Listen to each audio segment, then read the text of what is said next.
ఉత్తరాంధ్ర ప్రజల ఇలవేల్పు శ్రీ కనక మహాలక్ష్మి అమ్మవారి మార్గశిర మాసోత్సవాలు విశాఖలో ఘనంగా జరుగుతున్నాయి.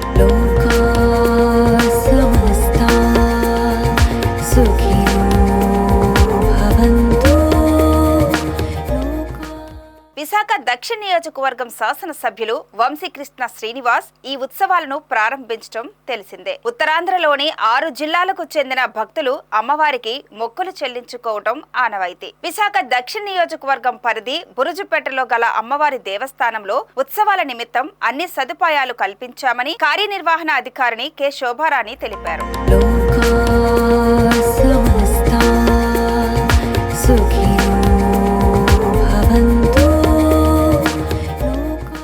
గత ఏడాది ప్రభుత్వం 2.50 కోట్ల బడ్జెట్ కేటాయించడం తెలిసిందే. ఈ నెల 2వ తేదీన మొదలైన ఈ ఉత్సవాలు ఈ నెల 30వ తేదీ వరకు జరుగుతాయి. ఈ నెల 12, 19, 26 తేదీలలో వచ్చే ప్రతి గురువారం అమ్మవారికి ప్రత్యేక పూజలు నిర్వహిస్తారు. గురువారాలలో సాధారణ రోజుల కన్నా భక్తుల రద్దీ అధికంగా ఉంటుంది. ఈ నెల 22వ తేదీన చతుర్వేద సభ, అర్చక సదస్సు ఉంటాయి. అలాగే 23న నాదస్వర కచేరీ, 26న సహస్ర ఘట్టాభిషేకం, మహా అన్నదానం నిర్వహిస్తారు. ఈ నెల 28వ తేదీన జగదంబ జంక్షన్ లో గల అంబికాబాగ్ నుంచి బురుజుపేటలోని దేవస్థానం వరకు రథయాత్ర నిర్వహిస్తారు.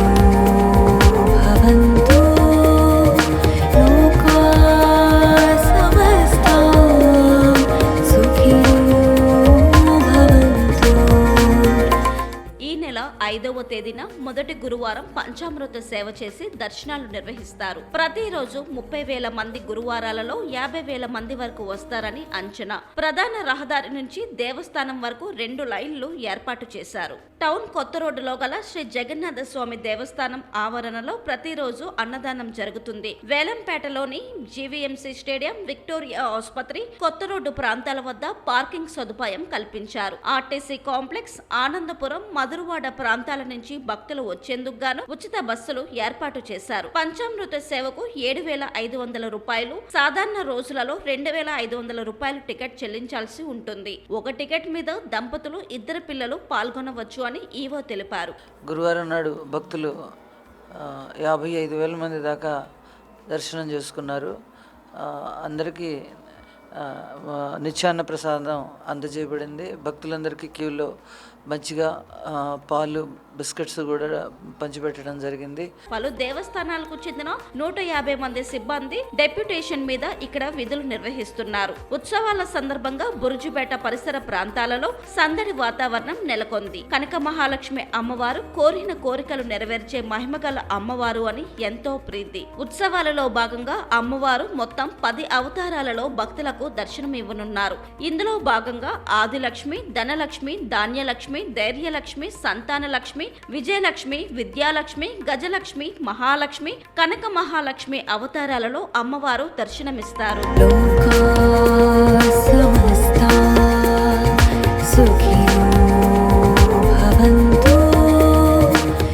ఈ దేవస్థానానికి 127 సంవత్సరాల చరిత్ర ఉంది. విశాఖ రాజుల పాలనలో ఉన్నప్పుడు అప్పట్లో వీధి మధ్యలో ఉన్న అమ్మవారి విగ్రహం చుట్టూ పిల్లలు ఆటలాడుకునేవారని చరిత్ర చెబుతుంది. కాగా 1912 సంవత్సరంలో వీధి వెడల్పు చేశారు. కొంతకాలం తరువాత విశాఖ మున్సిపాలిటీ సిబ్బంది అమ్మవారి విగ్రహాన్ని 30 అడుగుల దూరంలో ఇంకొక మూలకు జరిపించారు. దీంతో 1917 సంవత్సరంలో ప్లేగు వ్యాధి ప్రబలి ఎందరో మరణించడంతో ప్రజలు భయభ్రాంతులకు లోనయ్యారు. అమ్మవారి విగ్రహం తరలించినందునే ఇలా జరిగిందని భావించిన ప్రజలు వెంటనే అమ్మవారి విగ్రహాన్ని యథావిధిగా పాత స్థానంలోకి తరలించారు. దీంతో ప్లేగు వ్యాధి పూర్తిగా తగ్గిపోయింది. అప్పటి నుంచి అమ్మవారి భక్తుల సంఖ్య గణనీయంగా పెరుగుతూ వస్తుంది. ఇక్కడ ప్రత్యేకంగా పూజారులు ఎవరూ లేకుండానే భక్తులు అమ్మవారికి స్వయంగా పసుపు కుంకుమలతో పూజలు చేసి కొబ్బరికాయలతో అభిషేకించడం చేస్తుంటారు. 1 టౌన్ ప్రాంతంలోని భక్తులు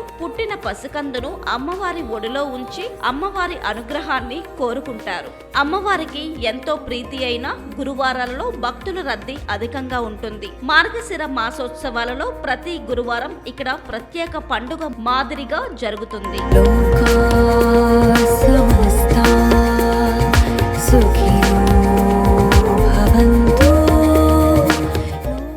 ఇక్కడ పురాతన కాలం నుంచి భక్తులు అమ్మవారి దీక్షలు పాటించడం ఆనవాయితీగా వస్తుంది. మండల దీక్ష అంటే 41 రోజులు, మాస దీక్ష అంటే 31 రోజుల పాటు ఆకుపచ్చని వస్త్రాల మాల ధరిస్తారు. అలాగే అర్ధమండల దీక్షలో భాగంగా 21 రోజులు మాల ధరిస్తారు.